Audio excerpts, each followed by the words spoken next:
So team silver medal for Chirault at the home Olympic Games for him in Paris in last year's Olympic Games. World number 8. Finished 6th at the Hyundai Archery World Cup final in Tlaxcala last year.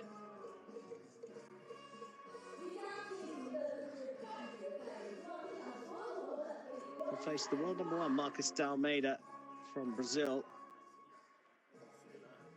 Brazilian trying to stay warm, big thick coat over him. Almeida won the title in 2023.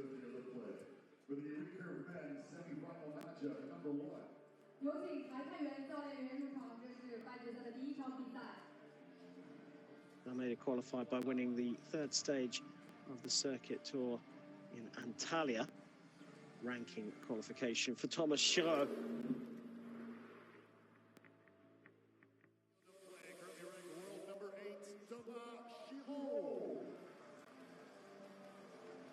So Chirault shooting on target number 2. Finished 5th in Florida, 17th in Shanghai, 6th in Antalya, and 9th in Madrid, doing enough to qualify for these finals through ranking points. Marcos de Almeida was 9th in Shanghai and in Florida, finished 6th in Madrid, and picked up the gold medal in Antalya on Conyalty Beach. That venue known for its windy conditions. Usually quite a strong wind coming onshore, as that happens right by the beach. Much more changeable conditions here for the archers to contend with. Semi-final number 1 of the recurve men's competition here at Nanjing 2025. Almeida, Brazil, takes on Chirault from France. And it will be the Brazilian to shoot first.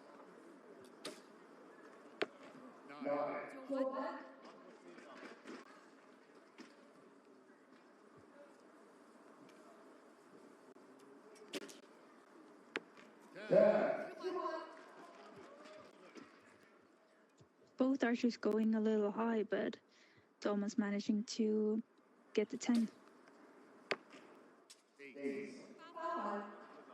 See the grimace immediately from the Brazilian.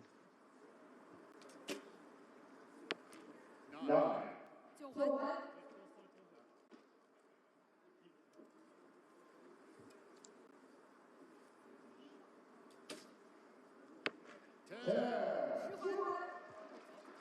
27 for the first set for Almeida.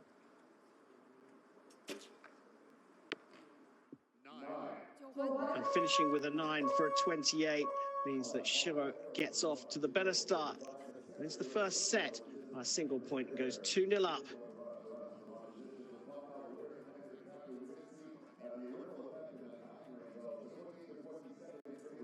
But in these tricky conditions, changeable conditions, if we just take the analogy of archers standing on the line trying for a particular circle, do you just make that circle a little bit wider? Or are there other tricks that you can do when the conditions are changeable? Because they're all going high here. If I was talking about standing on the line when the conditions are changeable, if the wind's sort of changing direction coming from left to right and then changing from right to left, do you sort of make your aiming circle a little bit wider on the line, or are you still just trying to adjust to every single arrow that you shoot? I think depending on which way the wind is blowing, you might want to aim off, meaning against the wind, so the wind will blow the arrow into the 10. Yeah. So if it's blowing from right to left, you'll aim a little bit further right to allow the wind to pick it up. So you are just changing. You wouldn't make a general rule of making your sort of aiming circle a little bit bigger. You're just reacting to the conditions at the time of shooting. Yeah, I think here it's very important because it's changing all the time. So you might not get your sight how you want it to. Simple in concept, the sport of archery. Just hit the middle of the target. Not quite so easy in practice. Marcos de Almeida, 2 set points down. So Thomas Chirault starts the second set right in the middle of the target.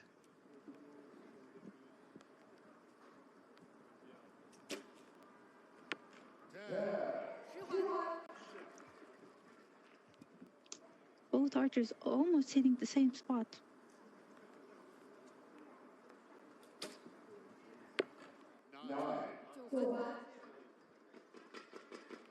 They seem to fix the arrows going high.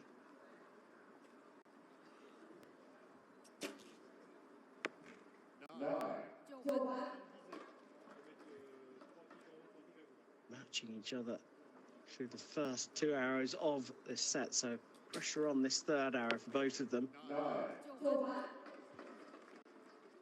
28, better performance than the first set for the Brazilian. A chance here to go 4-0 up with a 10. A little long. That's gone high again, and that is a 27, and just like that, Dalmeida has leveled up. As you said, Thomas Chirault held on to that last arrow for a bit longer.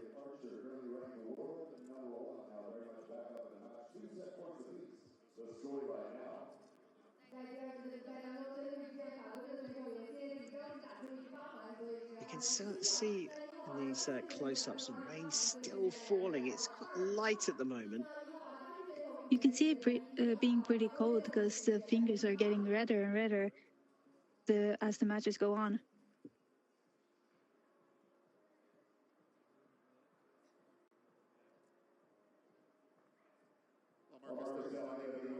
That's the long hold that Chirault put down.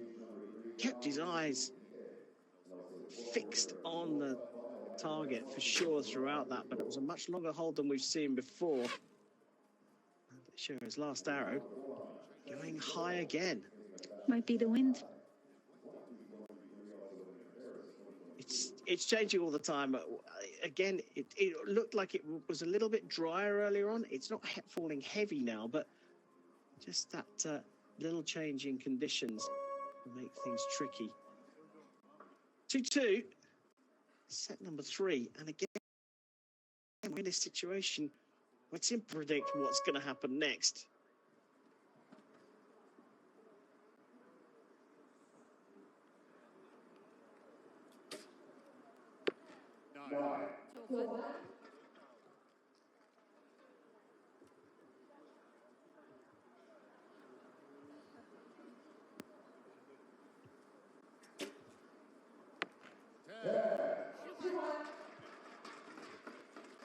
What a great start to the third end. Just still too nervous to predict that Chirault's form has improved, because he's gone 10 with the first arrows in the first 2 sets, and then immediately dropped into the 9. It's following the same pattern as the previous sets.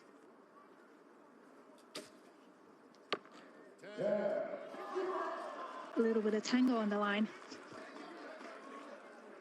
but he worked out. 29 set by Dalmeida, 10 required to share the set. And Chirault goes way right and in to the 9, so this one has turned on its head again. Chirault was leading 2-0 after 1, but now Dalmeida is 4-2 up after 3.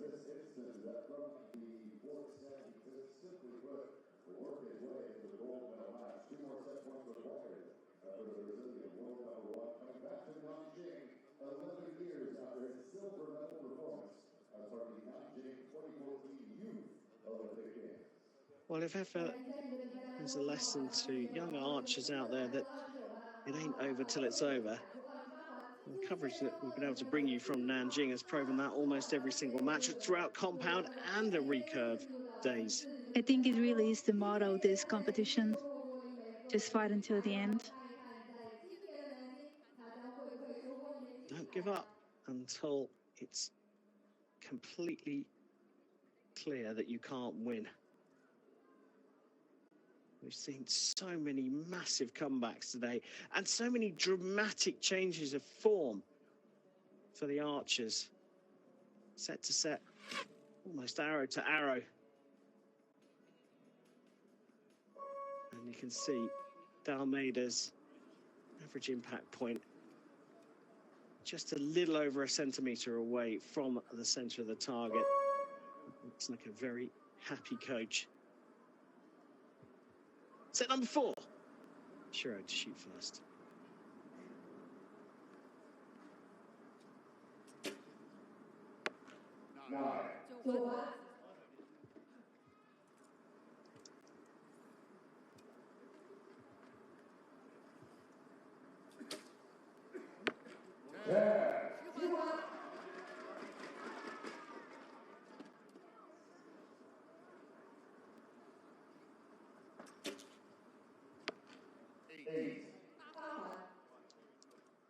Now, a big opportunity for the Brazilian world number 1.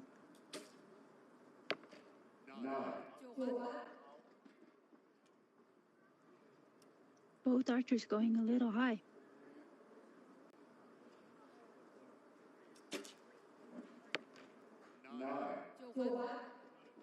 So the door has been left open. 7 for a share of the points, an 8 or more, and it is a win for Marcus d'Almeida, shooting a 29 out of 30 in the 4th set for a 6-2 win. He had to come from 4-0 down in the quarterfinals to make it through. Here, he's had to come from 2-0 down to make it into the final, but d'Almeida has done just that. And the Brazilian now able to appreciate the support he's got from the crowd here in Nanjing. He's through to the gold medal match.